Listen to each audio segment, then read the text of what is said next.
Hello and welcome to this week's episode of Keeping Up the Windsors. I'm Rachel. And I'm Michelle. Well, Royal community, how is everyone doing this week with the passing of Her Majesty? If you caught up with last week's episode, you know we were saddened to share that news and talk about what was happening. And it's just been non-stop show, hasn't it? Yeah, it really, really has. I think we've had a lot of people reach out to us, which has been amazing, but also really heartbreaking for us as well, because we're all going through it with you. And I think, to be honest, I thought I was going to get less emotional. I've actually become more emotional as the week's gone on.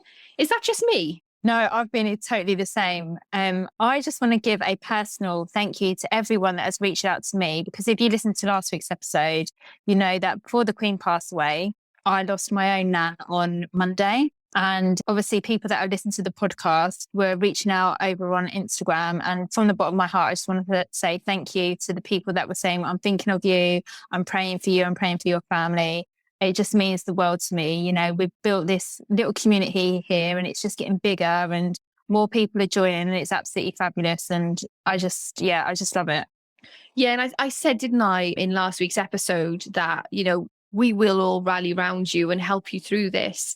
And it's so interesting how much the royal community has come through for you, Rach, because that is like, you know, as your friend, that means a great deal to me that everyone has reached out to you, because it's such a hard time for you. It's such a hard time for everyone right now, but even more so with how your real life is also, you know, kind of mirrored by what's happening with the Queen. It's a lot, isn't it? It definitely is. And I think I said last week, you know, Her Majesty passing away, it's kind of taking me out of my own grief at the moment, what I'm feeling with my nan. So I think once Her Majesty's funeral is over with on Monday, then I can go back to grieving my own nan. Yeah, and let's make a point, because last week we actually said that this episode was going to be a Queen tribute episode. Sounds like we're going to start singing We Will Rock You Up, but anyway, we got to laugh, royal community. We're going to have a bit of light humour every now and then. So we did mention we were going to do a Queen tribute episode. However, Rachel and I have not been in the headspace. It takes a lot of time and a lot of focus. And to be honest, that's not the place we're in right now. And plus, actually, there's been so much going on in the royal family this week that we couldn't not talk about it. So last week, we left you with the Queen in Balmoral, just passed away, and the family had gone up and we'd found out that she'd passed away. And we just gave you our opinions on that and how we felt at the time. And this episode, we're going to start talking about the proclamation, you know, the royals going on the walkabout with the flowers, Scotland saying goodbye to the Queen as well, Rach, Her Majesty being flown back to London, and then obviously the Westminster Hall, beautiful ceremony today. So why don't we get started then, and let's talk about the proclamation.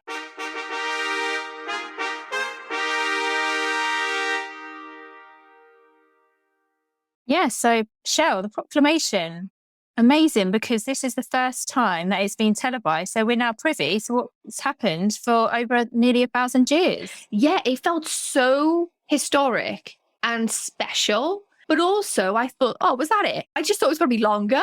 I thought it was going to be a bit more pomp and pageantry to it. But actually, it was very to the point and I quite liked it. Yeah. And I think, you know, when we first saw William, Prince of Wales now, royal community. I've been saying this because we've been on Instagram. I've been saying all week, it's like a drinking game for us actually doing the wrong titles. So let's take a drink. We've got water today. Boring. Yeah, bear with us.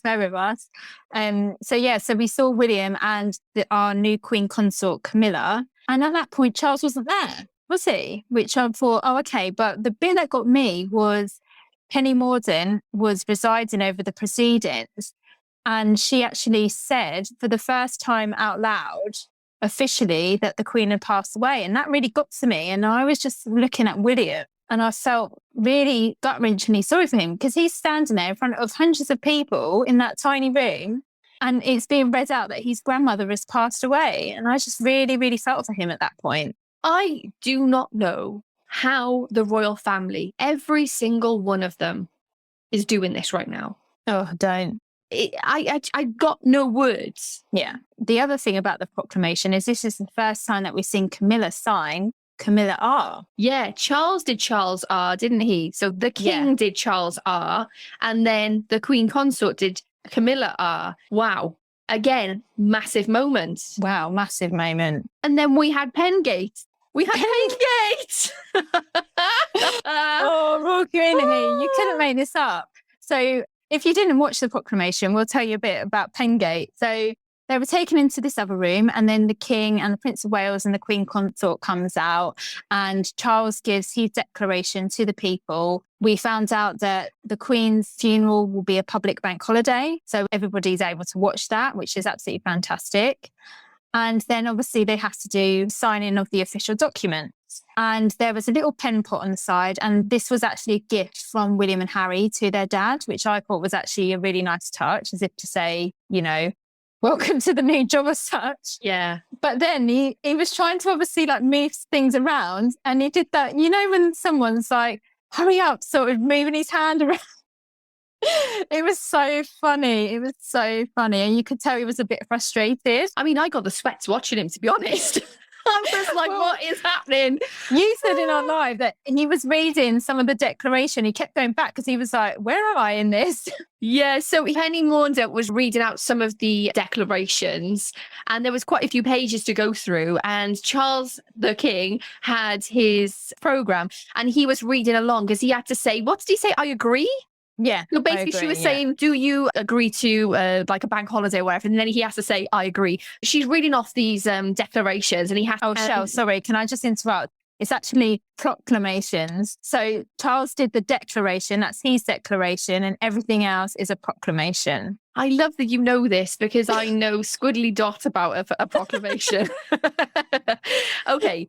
So we'll start again. Penny Morden is reading out the proclamations, and Charles has to say, I agree. But there's a moment where I was watching it and Charles was reading his programme, and I think he lost where he was. And then when he went back, he was like looking at Penny Morden, like, what are you saying? Where is this in my book? You know, and I think he was like, which ones do I do? And he kind of like turning the pages, and he was looking around like, please help me. And all of a sudden he just found it, and he was like, I got it. I was sweating at this point. Like, I was secondhand embarrassed for him. I was like, Charles, oh my goodness me, like, show your moment. And then a lot of people were surprised that William is left-handed. Really? I thought everybody knew William was left-handed. No, everyone was like, oh, he's lefty. I tell you also one thing I saw on Twitter. People were like, oh, we understand the pain of being a lefty and using a fountain pen because all the ink just smudges. So, I mean, yeah, fancy pants fountain pen. And yeah, Charles wasn't happy, was he? No, he wasn't happy. So that was the proclamation. And then obviously Charles was officially king at that point, wasn't he? Although he was king previously. Yeah. This is the first official declaration to the people that he was king. Yeah. It's a very historic process to go through because in olden times, you know, way back when, there wasn't social media. There were, you know, even the printing press, it wasn't there. This was the way in declaring that there is a new monarch. And so it was very historic in the way that it was done. But this was the first time that was ever televised. And I found it to be just, we're witnessing history in every single moment of this since the Queen passed. And I had a shiver, like I had goosebumps when they said, God save the king. Because since the Queen passed away, Rach, I have not accepted it. I've been in like this shock stage. And as soon as that happened, the proclamation, it just hit me right in the face. Like, we've got a king. And I'm not ready. Yeah. I'm not ready. I am not ready for this. Because now he knows when his time comes, he knows what's going to happen. Yeah, because the Queen, didn't have that, did she? No, exactly. And George will be standing where William was at that point. Yeah. Yeah. Which is amazing to think of. Yeah. We've also got to mention as well the fact that King Charles is grieving his mother, and he has basically just got to get on with the job. There is no time for his personal grief at this point. And I think what's, you know, been really lovely to see in Charles is, we've said it before, Shell, doing this podcast, we found out a lot more about Charles. Yeah. All along, for a very long time, people were like, oh, I'm never going to accept Charles as a king. But I think people are actually seeing the side of him that we've seen for quite a long time. Yeah. And you've seen that when he's been coming to and from, I don't know, the proclamation or from Clarence House to Buckingham Palace. And he's been getting out of his car and he's been greeting the public that have been queuing for hours, you know, to lay flowers out for his mother, or just to be at Buckingham Palace to say, I was there the week that the Queen passed away. And I think that has been actually really lovely to see, because Charles is actually very interested in people. And I think if people actually give him a chance, he's going to do a fabulous job. Yeah, it's going to be quite interesting over the next days, weeks, years, how the public, how the wider world, how the other states in which he's head embrace him, or whether they turn their backs on him. It's going to be quite interesting to see that as we go along. But I think one thing is for sure, I think a lot of people have woken up to the actual job of the monarchy within our society. Not everyone likes the monarchy. I understand that. But there's people who have been on the fence. And then as soon as the Queen passed, they realize what they've lost. And it's not tangible what they give us. Sometimes it's a bit like a magic trick, isn't it? They're there with their tiaras and stuff, but they're actually serving a purpose in creating a stable society for us, somewhere we can always depend. And until you don't have that, you don't realize that you needed it. And hopefully, and my wish is that people get behind the King and the Queen Consort and give them the chance that they deserve to have, because they have served the country so well up until this point as Prince of Wales and the Duchess of Cornwall. It's so weird saying the Duchess of Cornwall now, isn't it? Yeah, and fingers crossed, right? Just all we can hope for. So let's move on to the actual family itself. And Shell, this was heartbreaking, wasn't it? Up at Balmoral, we saw the royals gather to come out and inspect some of the flowers that have been laid down. And oh my gosh. Well, I was watching on YouTube live. I thought, what is this? The royals. I thought, oh my goodness, the royals are coming out. Press play. And then all of a sudden, I must have just clicked on the right time. I saw Sophie and Louise holding hands, and I just text you. Oh my goodness, I'm crying. And Sophie and Louise, and I was like, what is this? Because I just woken up from a nap because of everything that's been going on. I was just like, I need a nap right now. I need like an hour's nap. Yeah. I woke up to this picture and I was like, where is this from? And then, he sent me a link. And then I saw Zara and I started bawling my eyes out, honestly. And you could just see the pain on her face. It was excruciating. And my heart just went out for them because, they're not allowed to grieve in the way that other normal families do, because we'll talk about this later. But, now the Queen is property of the state. Yeah. And they have people talking about them on podcasts. They're not normal, right? Yeah. They are our royal family, and the way in which they grieve is very public. And that is hard. But then I also feel like in their public persona, they have to have like these, like almost like a kind of Stepford wife kind of look on their face, if that makes sense, because it's just what they're doing is just so out of the norm for a grieving person. But also it's their duty. Seeing the flowers, we felt the humanness there. We felt the connection. We always know it's there underneath the surface, by the way. But I just don't know how they're doing it. But seeing them looking at the flowers, I heard a lot of people saying about Prince Andrew. And I thought, you know what? It's not the time. It's just not the time. It's not the time with Meghan and Harry. It's not the time with Andrew, So speaking of Meghan and Harry, we had another surprise on Saturday, because we did hear that the Prince and Princess of Wales were going to be viewing the flowers outside Windsor Castle. So we were kind of waiting around for it. And then Meghan and Harry turn up as well, which was so unexpected. I was flabbergasted. Absolutely. I was on the edge of my seat. I was like, what is going on? I was literally shouting at the TV and I was like, it's Meghan and Harry. Yeah. I was like, Harry and Meghan. Like, what is going on? Yeah. And in the crowd, there were some people that weren't too fast, but then most people really embraced them and allowed them to have the respect that they deserved, seeing well wishes at Windsor. I was really, really surprised that they came out. Not because he doesn't have a right to. He is the grandson of the king. Sorry, the queen, the king. Oh my goodness me. This is just going to be one of those days, isn't it? I just can't get it in my head. He's the grandson of the queen. Of course, he's a family member. Like he can, he has every right, but it's such a public thing to do after all the scrutiny that has gone on with Meghan and Harry. I think it was brave. Yeah. They didn't know what reaction they were going out to going into that crowd. They really didn't. Mm. And we have heard, haven't we, Rach, that it was William that extended that olive branch. yes. Yeah. So, yeah, I think, let's put it this way, that's what the Queen would have done. Yeah. And that's what I was going to say. Look, take away, if you've listened to the podcast before, you know our feelings on Harry and Meghan. But let's take all that away for the minute. And at the end of the day, they are two brothers that know what this pain feels like. They lost their mother at such a young age. And for them to come together at this point, do I think the relationship's repaired? No, I don't. But this was a sign of respect. And it's what the Queen would have wanted, for them to come together in this moment. Yeah. And I don't know. I'll tell you one thing I thought. I know we're going to go on to the Queen and you know, what happened during the week.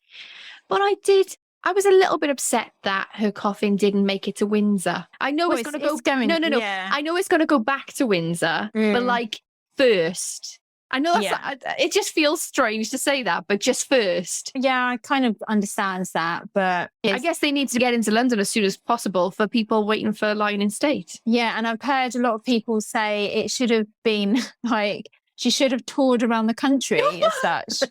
And I'm just like, come on, give the woman a break, even in death. Show the woman some respect. Mm. She's on this public display as it is. Her family's having to grieve in front of the whole wide world. She's not a show pony. You can't show her around the whole blooming country. She's got to be laid to rest at some point, hasn't she? Yeah. We can talk about the line of state in a second, actually.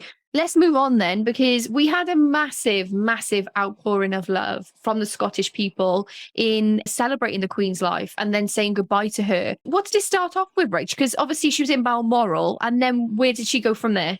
Yeah, so she was driven back to Palace of Holyrood House, stayed there overnight, and then she was taken to St Giles Cathedral. A service was given, and then members of the public, like we're going to be doing at Lying in State, could go and pay their respects to Her Majesty. Rach, I know this is a bit off topic. Well, it's kind of not, but it's a bit weird. I felt like the king was like a time traveller, because I'm not kidding. He was in Scotland, then he was in Ireland, then he was in London, all in like one day. I'm like, where is he? How is he doing this? Like, wow. But that's what I mean. He's not having time, is he? He can't grieve his mother. He's the king now. He has to kind of get on with it. Yeah. But like you said, we saw the outpouring of love from the Scottish people. And then, we had the Vigil of Princes. And this is something that dates back to the Queen's grandfather. But your favourite, the Royal Hobnob, was there. And it's the first time that a woman it's called the Vigil of Princes. Yeah. And the Princess Royal was there. I loved that she was there. It was so poignant. It was so moving. She is not moved from, oh my God, I'm going to cry. Oh no, don't. Oh God, I'm going to cry. She has been with her mother. Well, and we found out, actually, she released a statement, didn't she? That she has been with her 24 hours before she passed away. And she has not left her mother's side, has she? She's been with her. She travelled. Don't forget, Princess Anne is in her 70s herself. And she travelled that 6-hour journey from Balmoral to Holyrood Palace and just sat there in a car for 6 hours, following her mother's coffin the whole way, following people lying in the roads, tractors, horses lying in the roads, stopping their cars to say goodbye to Her Majesty, the last time she'll ever be in Scotland. Yeah. Michelle is actually crying, by the way. Oh, goodness me. Like, it's going to happen. It's going to happen. It gets to me, because you could tell like she was just really proud to be her mother's daughter. Yeah. Oh, you're going to have to keep talking, Rach. I'm going to just have a minute. Yeah. And I think, the whole of Scotland really did Her Majesty proud. Yeah, there was that quote that said, the Queen's done 70 years. I think I can wait for 12 hours. Yeah, exactly. Oh, I mean, that tells you everything, doesn't it? Yeah, exactly. Absolutely amazing. So from St Giles Cathedral, she was then flown back to London. The last time she'd be going back to Buckingham Palace. And again, people just stopping their cars, lying in the street. And royal community, if you've ever been to London, the procession actually took Her Majesty back through one of the busiest areas of London. Busiest, yeah. And these rows were just stood still. People were getting out of their cars, lying in the streets, just to, you know, pay their respects and say thank you to the Queen. I thought there was one like stretch of road where people were like honking their horns and clapping. And I quite like that. Yeah. To show your respect, it doesn't have to always be silence. It can be joyous and like, woohoo, like, well done, girl. And as she was actually coming back to the palace, as she was getting nearer, that's what the crowds were doing. It wasn't like a, woo, it was like it was at a concert or whatever, but it was like a clap as if to say, you know, thank you for what you've done. Thank you for your duty and your service. Yeah. Royal community, I don't know how I'm going to get through this podcast. I'm just so emotional. Gosh. And one of our royal community over on Instagram said that they'd seen the flyover of the plane, didn't they? Yeah, Going over. amazing. Wow. Yeah. And that was really special to her because she can't make it to London. Yeah. Because she has 3 young children. She'd love to go, but it's just not plausible for her. She said that was really special because it was her way of saying goodbye. Yeah. But let's talk about then when she got to Buckingham Palace, because she was also greeted by members of the royal family there. Yeah, so this was a private event, wasn't it? And this is the pap shot show. There was one pap shot in which I saw of the king bowing his head to his mother's coffin. And it's like, really, why did you have to release this photo? Like, it's grainy, you can't really see it properly. And then you can see Harry and Meghan in the background. Well, apparently there are conspiracy theories around that some parts of that was photoshopped. Whether that's true or not, we don't know. But why would you put something out like that anyway? Like, it's disrespectful. It's so disrespectful. And considering, you know, her whole life has been so public. Yeah. I think I said to you the other day, it's like really she's having 3 or 4 funerals. And oh my goodness, so she's having so many funerals. Yeah, and the children, or her children, has to basically attend every single one of them. Yeah, like so we've seen her at Balmoral, and then we've seen her in St Giles Cathedral. We've seen her going to Buckingham Palace. The king and the family meeting them, and this meeting is literally their funeral to say goodbye to their mother, their grandmother. This is the time in private where they can have a cry. Not that they can't, but I'm pretty sure they don't want to be seen crying on the world stage. So they keep that grief, try and keep it inside. And I'm pretty sure that's when the floodgates opened for them. It's telling, isn't it, that when Beatrice was crying at Prince Philip's Thanksgiving service, it was like a really big deal. It's her grandfather. Of course, she's going to have a tear or two. And she kind of put her order of service, didn't she, to her face to cover herself so she didn't get packed. I'm like, that shouldn't, like, give them some privacy. Yeah, give them some privacy. Yeah. And then today, so we're recording this on Wednesday, the 14th of September. We had the Queen leaving Buckingham Palace for the last time, and she was taken to Westminster Hall. It was monumental. It was monumental. It was beautiful. It was, you know, the crowds, they were really respectful. They were quite quiet. In some places, as she got towards Westminster Hall, people were clapping. And as she actually got into the hall, you could hear the crowd clapping from outside. But again, I just don't know how they can walk behind their, you know, grandmother's coffin for 30 odd minutes with people literally having their camera phones up and filming the whole thing. It's just, I know. Oh, it's awful. Like, my heart just goes out to them. Like you said, like, I just don't know how they're doing it this week. And Shell, I said this before, just before we came on the podcast, and you was like, leave it for the podcast, leave it for the podcast. Because we always have a little tiny chat before the podcast. Just so what we're going to talk about. But we saw William and Harry together. So at Prince Philip's funeral, it was William, Peter Phillips, and then Harry. Yeah. But this time you had the brothers together. And I said, the first thing I just felt so sorry for them, because I bet they're having flashbacks to their own mother's funeral. Absolutely. Absolutely. How can you not have those memories come back to you? I know you're an adult, you have different experiences of life, but still, that is a haunting thing to hold on to. How can you not have that? Oh, just so sad. And then I loved it when, so obviously, I think it was as the coffin was coming out. I can't remember what time I started crying. I did, I wasn't just crying. I was like bawling my eyes out. I was just like, yeah. And I was like, we're going to be a mess on Monday. Yeah. Well, when we go and lie in state, we're going to be a mess all the time. Let's put it this way. Yeah. We need to be honest with ourselves. Yeah, I think it's one of those things where I think it just hit like a lot of people like, wow, she's actually gone. She's gone. That's the last time she's ever going to leave Buckingham Palace. Yeah. And let's also put it into perspective. On her coffin was a beautiful velvet cushion. On the top of that was the imperial state crown, the epitome of a monarch. And not just that, but that was her crown. And it's no more. And it was, for me, the sight of that, like the actual image, like I'm choking up just thinking about it. Oh, you're going to have to talk again. Oh God, Sure. This podcast is going to be so bad. Oh, community, I'm just a The man. bit that got me was as they were walking into the hall and there was a hymn being sung, and I actually put it on our stories. It was so beautiful. Yeah. And Hugh Edwards, I was watching on the BBC, he actually said that hymn was sung at the Queen Mother's funeral as well. Yeah. And I think, like Prince Philip, I think Her Majesty had a lot of say-so into what went into the order of service. Oh, yeah, definitely. And I think that was just such a beautiful piece. And everybody did her proud. And we've not seen a state funeral, obviously, since her father passed away, have we? Diana's was a massive funeral, but it wasn't a state funeral. No. The Queen Mother was on that level, though, wasn't it? Oh, yeah. She was on that level. Yeah. And what was different about this service is that nobody was sat down. So when Her Majesty came in, when the coffin pulled in, you had the family lined up on one side. Yeah.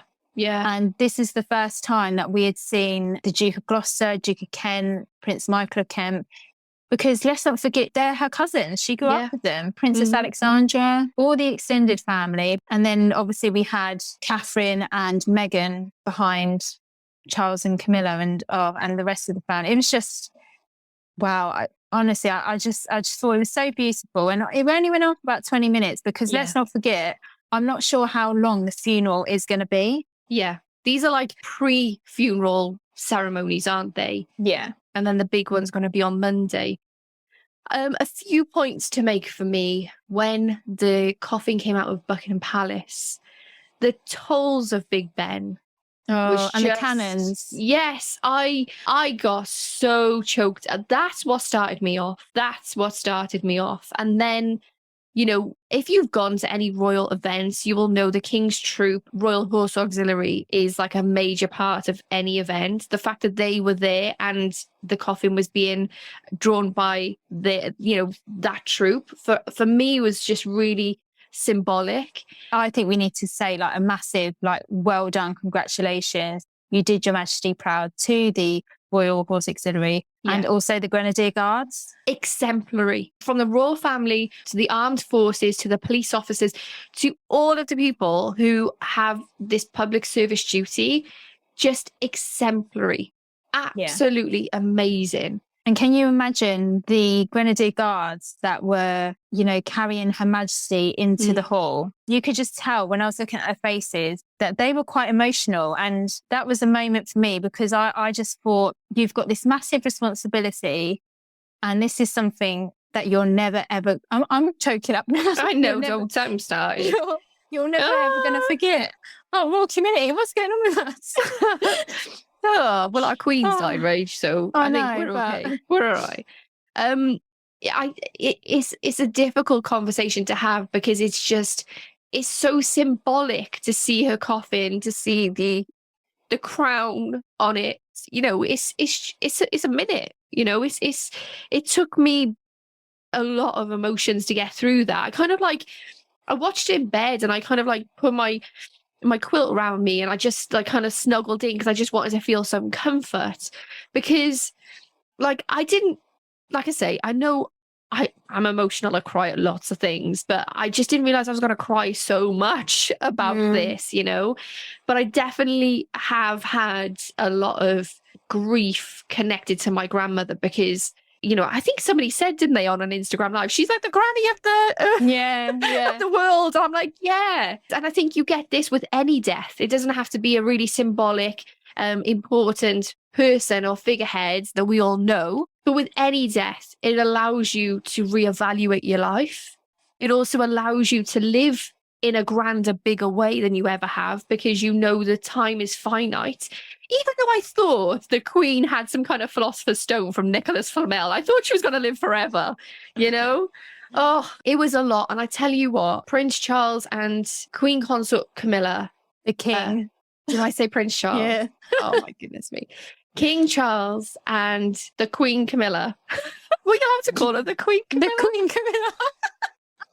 The Queen Consort Camilla. Oh, I'm glad actually when I watched it on television, they didn't pan to the royal family a lot. They allowed them to have a bit of space. How are they not crying? How are they doing this? I think as well, you saying about Camilla, and I just thought of this, when we saw them in Northern Ireland, I mean, that was another monumental stop on their tour, wasn't it? Because they're going to all 4 countries within the UK. And all these crowds came out to them and everyone was so happy to see the new king and the Queen Consort. And someone in the crowd said to Camilla, "How are you?" or something. And she said, "Oh, we're doing our best, or we're trying the best that we can." And the woman was like, "No, you're doing a fantastic, you are doing your best. You are being the best." And I just really felt for Camilla at that point, because not just Charles, but her whole life's going to change as well. Yeah. We also have to put into perspective, she is also a grandmother to her own grandchildren and her own kids, and she's going to see way less of them now. That is a big sacrifice, isn't it? Especially in her later years, where you're supposed to be retired now if you weren't a member of the royal family or married into one. So it just... wow. How are they doing this, royal community? How are they doing this? How are they? Yeah. I want to bring up the Duke of Kent, because this is the first time we've seen him on camera. And for some strange reason, even though he was there, I couldn't look at him. Like when he came on the screen, I had to look like in a way I didn't want to impose on his queen. Yeah. And I know I'm watching television. I don't know why I did it, but I just did. My heart is so broken for them. So broken. Exactly like you said, Rach. They've known the Queen for so long. I know. We'd mentioned this, I think, on last week's podcast about Angela Kelly. It's not just the royal family. It's the people that were around the Queen day in, day out, press secretaries, private secretaries, blah, blah, blah, blah, blah. All these people. Everyone is grieving, but obviously they have got a deeper knowledge because they knew her personally. Yeah, absolutely. Yeah. Could you imagine knowing the Queen personally? How amazing. What an honour. How amazing. I mean, the stories Angela Kelly must have. I've said this before. I did an Instagram live and I was talking about Angela Kelly's book. It's called The Other Side of the Coin. She's the Queen's dresser, royal community, if you're not aware who she is. And she's worked with Her Majesty for over 20 years now.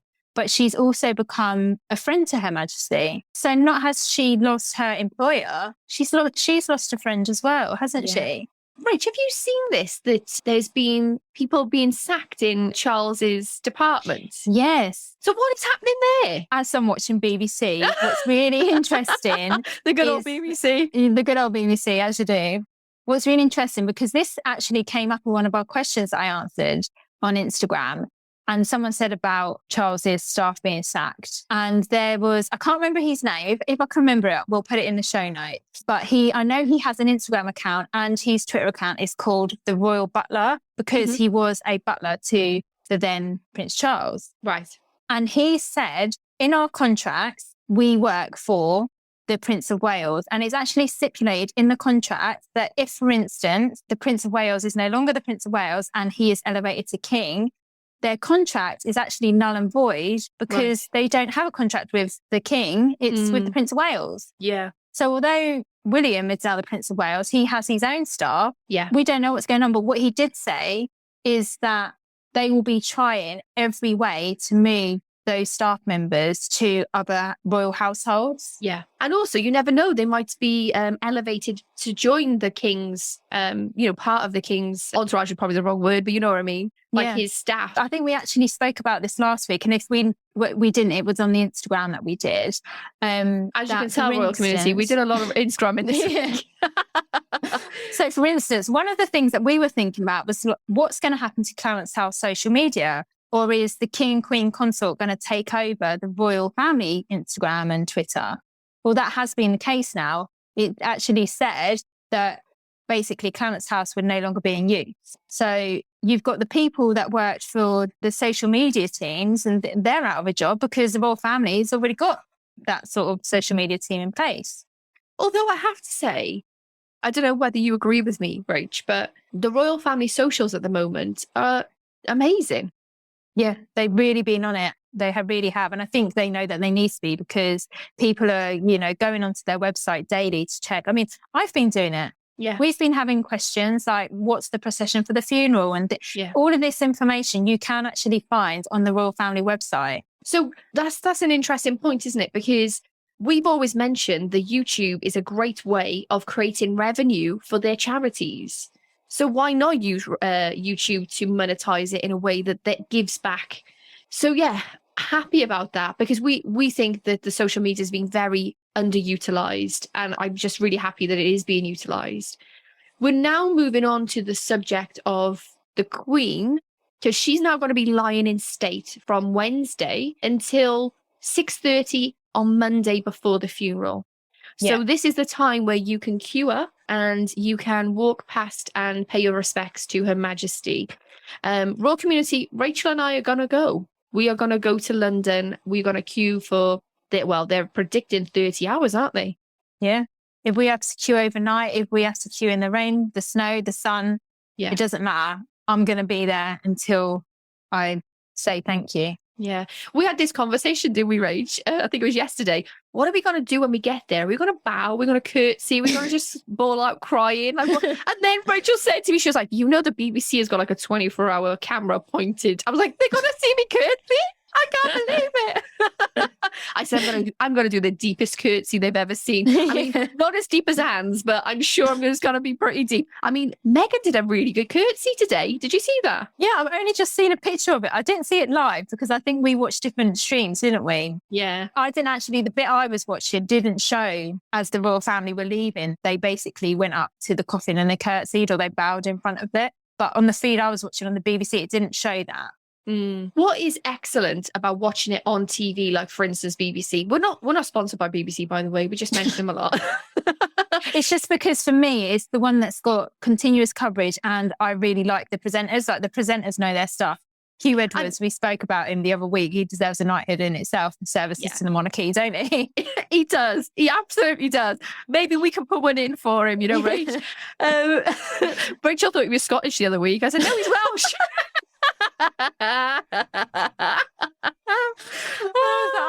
Me and acting. I was like, he's so Welsh. What's going on? But the reason why is because when you're watching a feed, say on YouTube or any of the other news broadcasts, they're great, but there's just so much knowledge and depth. Personally, for me, I just soak in the history of it. It's not just watching it and people go, oh, look, she's got a nice dress on. I was watching it earlier and they were like, this is the first time a woman has been appointed Black Rod in 650 years. I'm like, 650 years? Royal community, I thought I'd treat myself today to a chippy. And for anyone who's not British, a chippy is literally just a fish and chip shop. It's, it's very synonymous in Britain with fish and chips. And I went for a chippy dinner. Whilst I was there waiting for my chips and curry sauce, I realised that they were playing the Westminster Hall ceremony on TV, and I started just bawling in the middle of the chip shop. So much so I kind of had to do you know when you're like, oh, I'm going to look at my phone for a bit, kind of like, don't look at me, I'm fine. Which was very embarrassing, but it's been amazing, the little town that I live in, how everyone's come together, and all of the tributes within my town, like all of the shop windows, and they've got a thing within the town where you can go and put your bouquet of flowers if you didn't want to go to London, because not everyone can go to London. But can you please tell the royal community what this experience is going to be like? Because they've got lots of pros and cons, haven't they, to queuing up for the Lion of State. It's not literally royal community, you can camp outside. It's not like that. There's so many rules. No.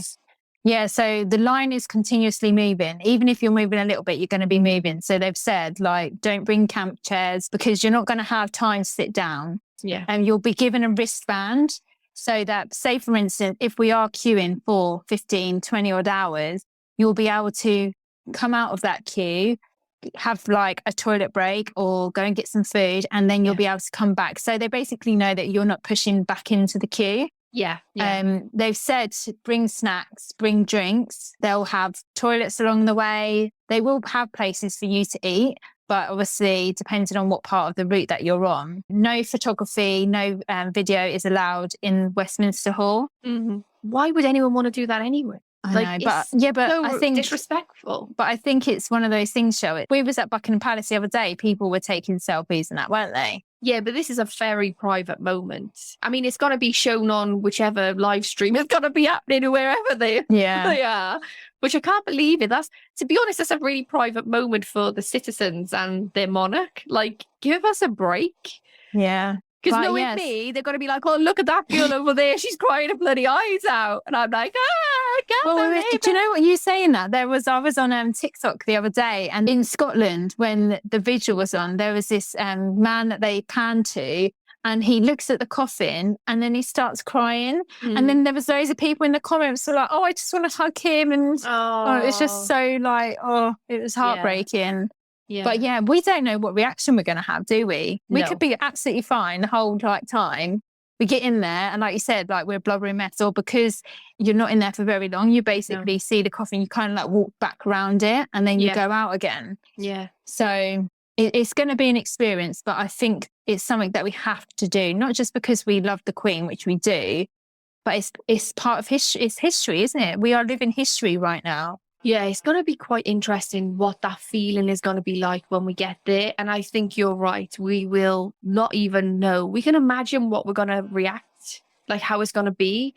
But I think it's going to be very different. I mean, let's put it this way. When you saw the Queen outside Buckingham Palace, you never thought you were going to have the reaction that you did. No. Right? No. It just happens. And I think that's going to be, obviously, this is going to be more of a somber occasion. But you just can't predict it. It's just going to happen the way it happens when it's time. If you are going to see the Queen lying in state royal community, my heart is with you because we'll be there too. And it's going to be a long slog. Let's put it that way. There's people from all over the world coming just to see the Queen lying in state. It's a worldwide thing. It's not just Londoners. There's so many people coming from different parts of the world. I was going to say, Shell, Isabella, who we had on the podcast a few weeks ago, over on Instagram, she has a Instagram account called Royalty Diaries EU, which is about all the European royals. But she's coming over. Yeah. She messaged me the other day and she was like, yeah, I've booked my flight. She's coming over.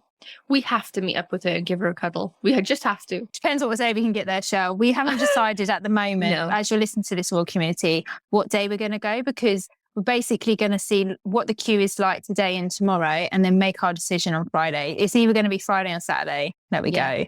Yeah. We're prepared. Like, we know it's going to be a long slog. We know. We did so much standing and waiting in the Jubilee, and we're well versed in this royal community. We got your back. We'll next week we will obviously give you everything, all the rundown of what's happening. As far as the funeral goes, Rachel and I will be joining up and watching the funeral together. We will be live streaming with our Ko-fi members, which is going to be quite special, isn't it? To be in community at that moment, because it's not just us and our grief. It's a shared grief across the royal community. Well, I think we were speaking to some people the other day over on our Ko-fi, and some people were saying that they haven't really got anyone else that loves the royals like we do. Yeah. And so they feel like they're going to be quite alone. So that's why we thought we'd stream it with them so that they're not alone. So, if you want to become a part of our royal community, you can over on Ko-fi. It's £4 or $6.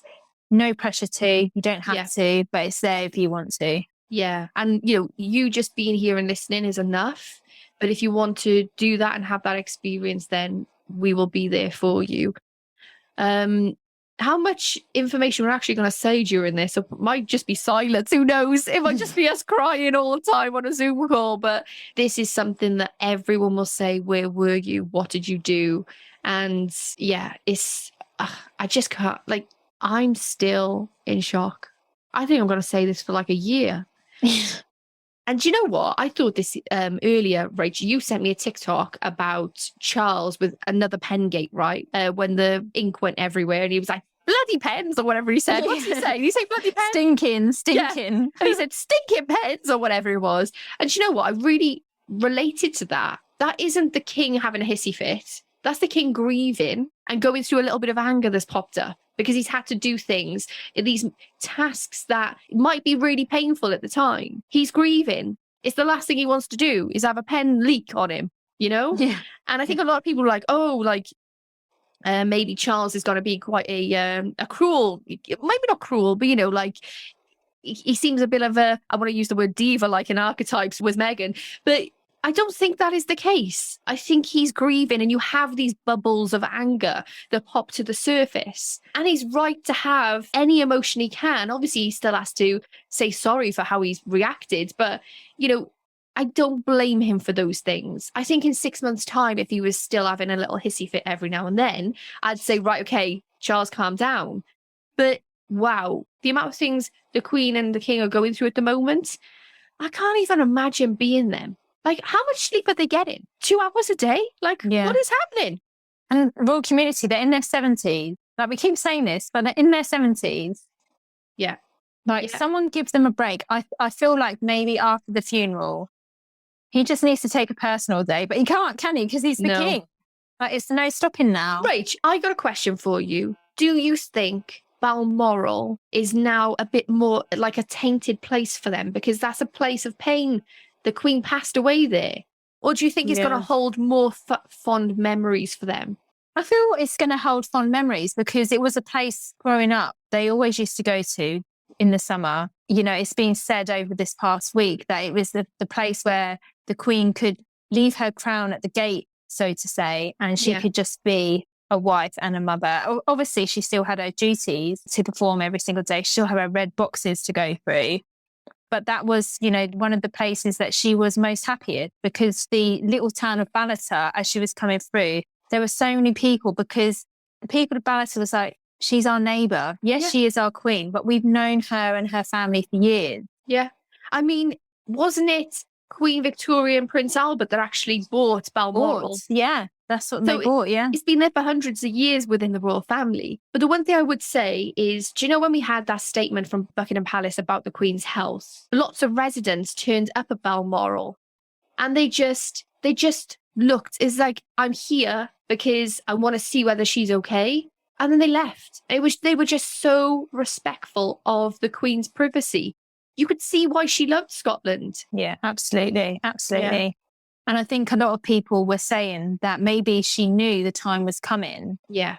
And she wanted to go to Scotland so that the Scottish people did have that time to say goodbye. And she's actually the first British monarch that's ever passed away in Scotland. Yeah. Again, another piece of history right there. So, royal community, we are sending you lots and lots of love right now as we go through this together. It's heartbreaking. It's one of those things where I think we've had to navigate through a sea of different people's opinions, whether that is people who you're surrounded by who think very differently than you, or others who share in your grief and cry with you on podcasts. You know, you're not alone. Please reach out to us. We are here for you. We are in this royal community with you, and together we'll get through this. This is such a tough time for us. We've lost our Queen. She is going to be missed so much. I cannot even think about Charles yet, but I'm sure he's going to be fabulous. But now it's time to pay our respects, and we will let you know on next week's podcast what the lying in state was like and how we got on with the funeral. Please feel free to follow us over on YouTube. We'll be having videos of our experience going to Buckingham Palace and popping flowers down on behalf of you, royal community. That will be coming up this week. So head on over there. if you want to see more royal content from us, or you can follow us on Keeping Up With The Windsors Pod over on Instagram. And if you are not on any of the socials, but you still want to reach out, you can email us, keepingupwiththewindsorspod@gmail.com. Sending you lots and lots of love, royal community, wherever you are in the world. Don't forget, as Shell said, you're not alone. If you want to reach out, please reach out, speak to someone. If you can't speak to us, speak to someone else. Sorry, Rach, I'm going to just let you know that in the show notes, I will be putting in some charities that can help with grief. So if you're alone, you need some help out there will be charities in the show notes as well. Thanks so much for listening. We will see you next week on Keeping Up With The Windsors.